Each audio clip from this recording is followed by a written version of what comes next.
I'm Brian.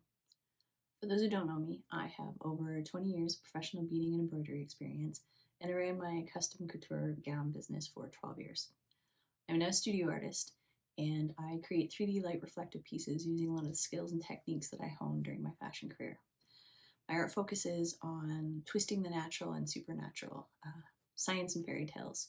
It's a lot of bones and bugs, which brings us to here. I've created this tutorial to share some of that with you. So let's get started. We'll start with our introduction to materials. First of all, we have our bee schematic. I will have sent this to you to print out. If you print it out just full size at the size I sent the document, it should match what we need. So you can see it'll be the right size. So this will be our guide. We'll be using this. And here we have our wings, our sequin elements, the wings, the face, the legs. Our beads are here. This should be way more than you need for this project, so you might have some left over you can use for other things. Our embroidery floss, our beading needles here. I sent you 2 different beading needles. There's a longer one and a shorter one. It'll be personal preference, what you prefer to use. I use either of them pretty often. There's also this embroidery needle. That's what we'll be using for our turkey work. Here we have illusion fabric. It looks like tulle, but it's much, much stronger. This is the kind of fabric that we use when you see couture gowns and it looks like embellishments are just floating on skin. It's on top of this stuff. It's much stronger than tulle. It's not infallible. Turkey work on this, I'm going to warn you ahead of time, is going to be a bit challenging. So I've sent you lots. I would highly recommend practicing your turkey work stitches on a scrap of this, just so that you can get the hang of it and not accidentally poke holes. I don't want that part to be frustrating. And our embroidery hoop. Mine's a little bit smaller than the one I sent you guys. And then there's one more element that is crucial to the way that I practice this, because I like to have both hands free to be working on things. So some people prefer to hold their embroidery hoop in their hand while they're working and just do it this way. I like to have both hands doing things. So I just have clamps. They're just regular clamps from the hardware store. You can use this. Anything that will clamp your frame to the edge of your table so that you can move freely around it. I'll pull the camera back so that you can see a better demonstration of this in a bit. These are crucial to how I do stuff. So first things first, we have to stretch our fabric in our hoop. And I'll tell you right now, one of the most important things about surface embellishment is proper tension on your fabric. You want to make sure that your tension is as snug and even as possible. That's what prevents things from puckering or looking loose. It has a huge amount to do with how good your work looks by the end. So you want good tension. So the first part of that, you can see that there is an obvious grain to the fabric. And hopefully, if you have this line, it'll follow this line. But the holes aren't circular, they're oval. So you want the oval to be going this way. And you want it as perfectly straight through your frame as possible. And you push this down on top.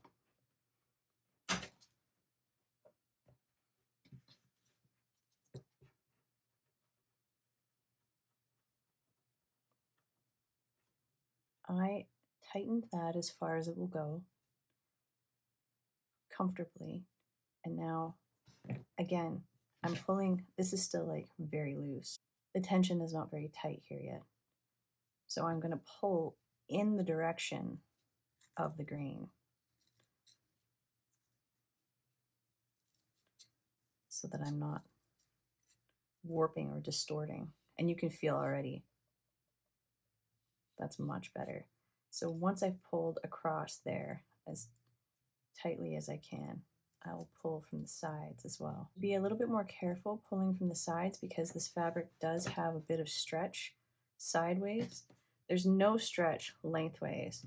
So you don't want to yank too hard on the sides. You're just, tambour means drum. So you want a bit of a drum vibe at this point. Yeah, it's nice and tight. And then here, I grab some pliers, tighten it a little bit more so it doesn't slip out while we're working. And then from here, you can just trim along the edge. Not too close, you wouldn't want it too close, but you'll see in the next clip, I've trimmed just enough to keep it out of the way of my hands so that we don't flip up and accidentally stitch the edge to the underside, because that's happened plenty of times. This is our other important friend for transferring our pattern here. This is a washout marker. I just got it at the craft store. This pattern is symmetrical, so we don't have to worry about reversing anything. So you can orient your bee however you would like in your frame. I think I have mine tilted somewhat in my final, but you can do it however you like. And we don't need to do the wings. We just need to do the body for now. So I'm just gonna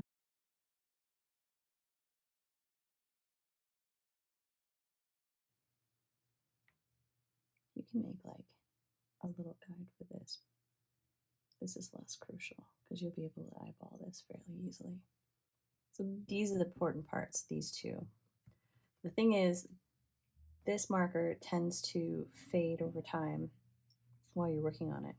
So at this point, once I've done that, I will use a Sharpie.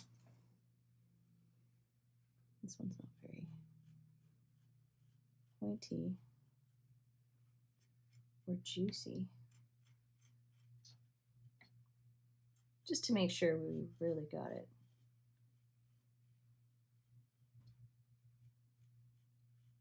None of this is going to show by the end, so we don't have to worry about it too much.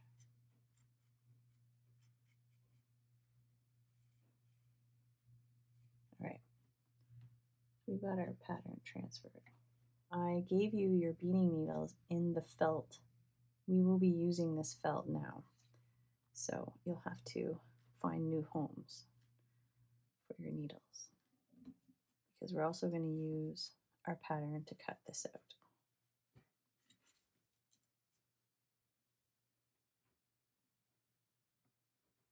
We don't want to go as big. We're going just inside the line here.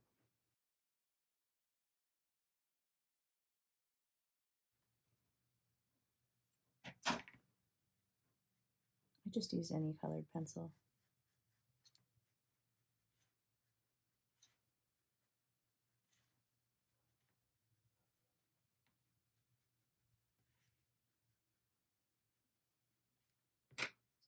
And we cut this out.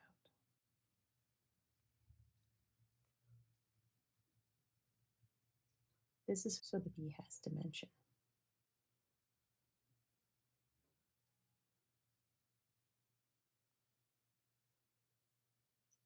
Again, this won't show either. So then we clamp up our hoop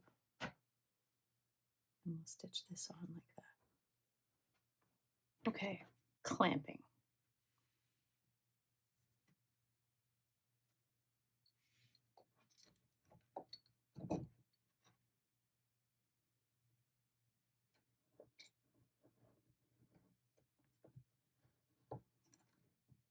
This is slightly fiddly, but you'll get better at it.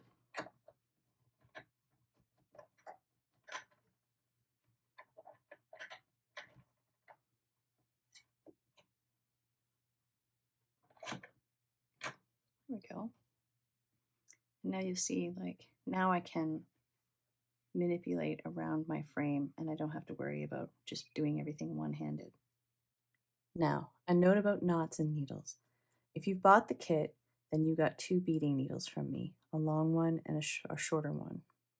They're both very, very long and thin so that the eyes are small enough that they can fit through the holes in tiny seed beads.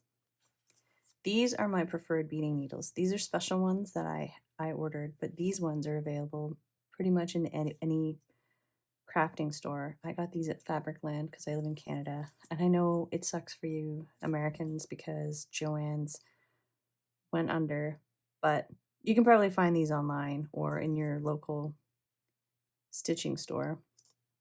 Anyway, these are the beading needles that I like best, and it would be the back row. There's 3 rows of needles, and I've used all of these for my various projects, but these ones would be in the back row, just in case you're wondering which needles I prefer. Now, for this project, I'm going to show you how I knot these. Assuming you don't have your own way that you prefer to do it already. So usually I use thread that's twice an arm length.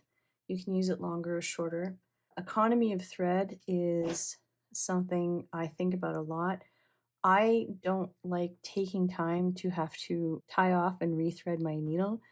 I like to stay in my flow. But the longer your thread is, the more likely it'll get tangled and get knots in it, which happens even to professionals. So if you are new to hand stitching and embroidery, it may be something that you just have to learn with experience what your ideal length of thread is. But you'll find it. I have a magnifying light that I use to help me. Another thing you may find is that one end of your thread is easier to get through the eye than the other. I think it has something to do with the twist. Okay, I've pulled my thread all the way through my needle.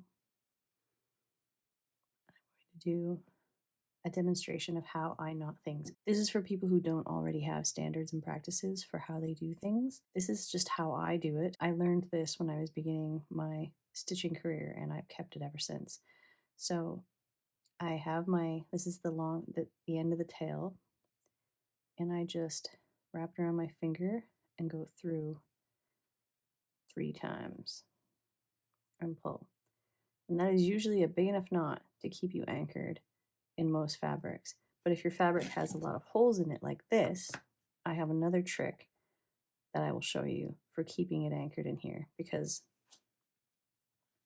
obviously if we just pull this through the back, it's going to come right out. So this is how we move to the next step. We're going to put our knot here.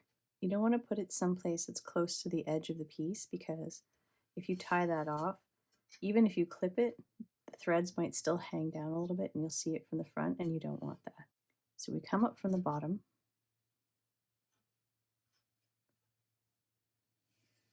and we don't pull all the way through. You can see my knot is right there. I'm going to go back through my fabric from the top, 1 stitch over, and I'm going to pull this up to the top so that you can see. Usually I would do it through the bottom, but so that you can see, there's my knot, and I'm going to separate the 2 threads, and then I'm going to slide my needle in between the 2 threads like that. So you're creating a loop underneath, see? And then your fabric, it's very firmly anchored in the fabric. You can pull as hard as you want, and that's not going to slip through. Okay, I'll show you that again from the side. So here, we're coming in underneath, and I'm not going to let my thread pull all the way through. I'm going to go back down, 1 stitch over,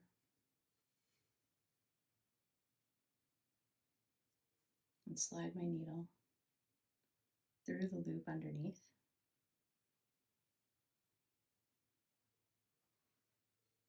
And then pull it taut. And there we go. Our thread is anchored. So I've placed my felt down on top of our pattern like I showed you. And now we've anchored in our stitch we're just going to go around the edge of the felt and do a quick little slip stitch. This isn't going to show, its only purpose is to pad out the abdomen of the bee so that it has some dimension under the beading. So you just go quick around the edge.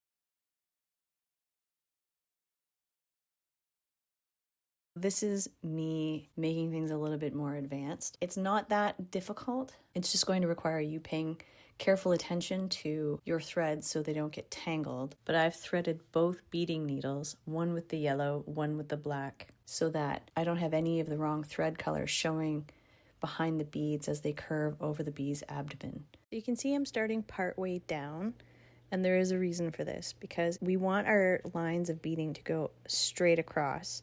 And if you start up at the top where the felt is curved, sometimes the lines can get a little bit wonky and things might curve in a way that you don't want them to. So I'm starting lower down on the thorax and I'm going straight across. I've already threaded and knotted my yellow thread, and I'm starting with the gold beads. And all I'm going to do is I'm going to come up, I'm going to slide 12 beads onto the needle, however many it requires to go straight across, and then go back down through. And usually the way that I can tell how many I need is I just slide a bunch of beads on and then lay it down. And sometimes you'll see you've got one too many or one too few. It's hard to make it perfect with either one or the other. If it seems like one too many is going to make it be somewhat loose and buckle up, always go with one too few, even if there's a gap. Gaps are fine. We can go back and fix those later. So always opt for the gap rather than having there be a little bit of bowing or buckling to the way that your beads are laying across the back.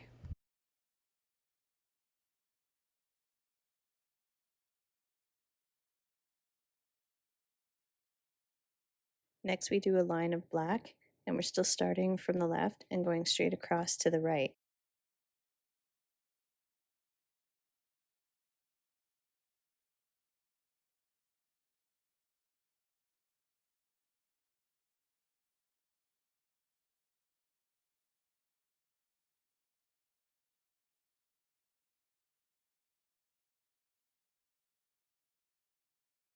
We'll be doing 2 lines of gold for every 1 line of black. So once we've done our line of black, we're going to come up with our gold thread.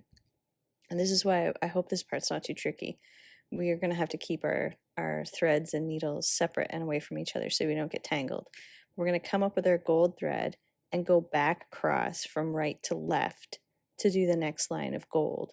And then we'll be coming up from the left side again once we've done our stitch on that side and going back across from left to right. So we're basically zigzagging back and forth with our lines. And this is just for an economy of thread.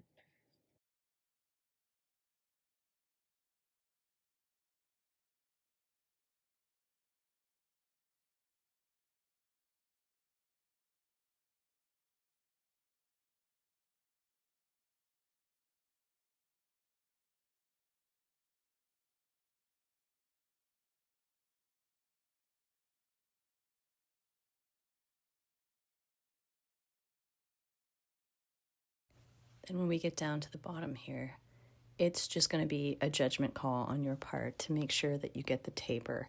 Where yours ends and where mine ends might not be exact, but you can just use your eye to estimate what looks best as you get down to that bottom tip.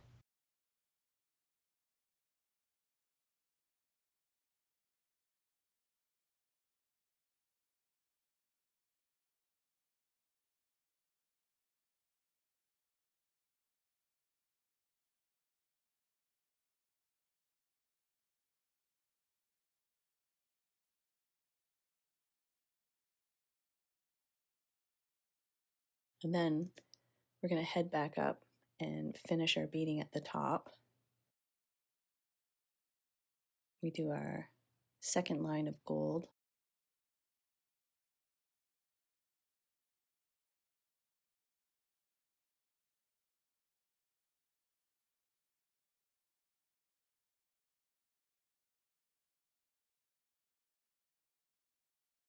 And again, this is just to make sure that you can get the beads laying right and they don't start to tip off.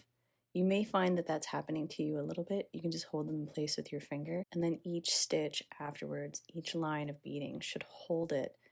But there's also things that we can do to make sure that they stay in place. That's coming up.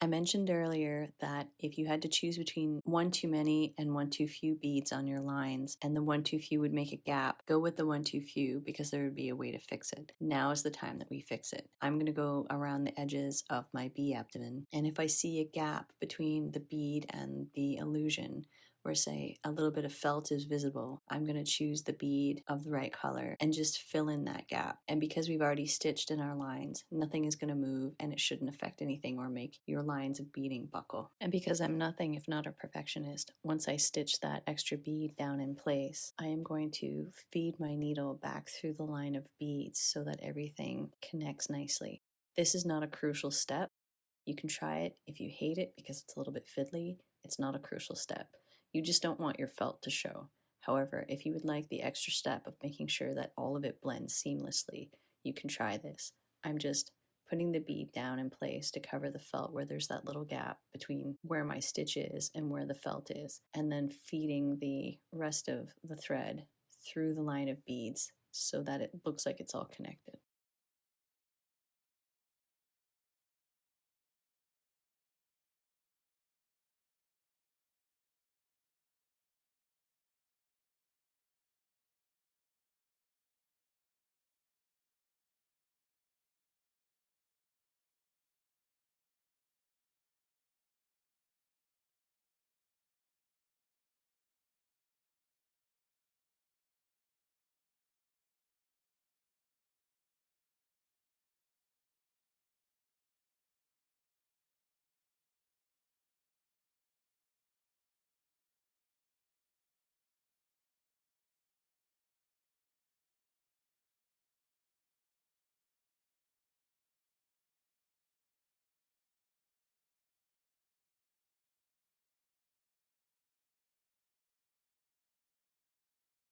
And here we are. Our bee abdomen is pretty well done. The next step is flipping it over to tie it off, but then we get to start our turkey work, the thing that makes him all fuzzy. There are many different ways to tie things off securely.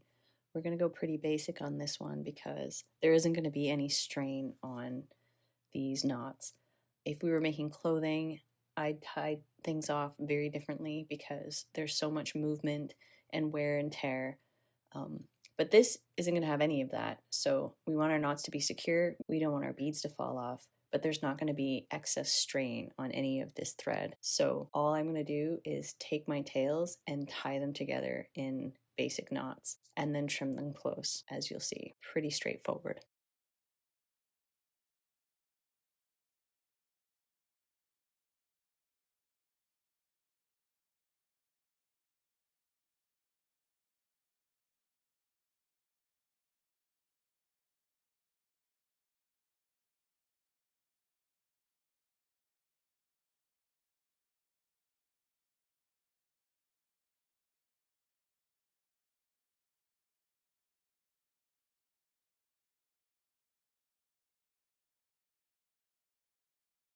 And voila, the first part of the tutorial is complete. So there we are. If you have reached this point and you have questions, or if anything wasn't explained clearly enough and you need more clarification on technique or method, just shoot me the questions.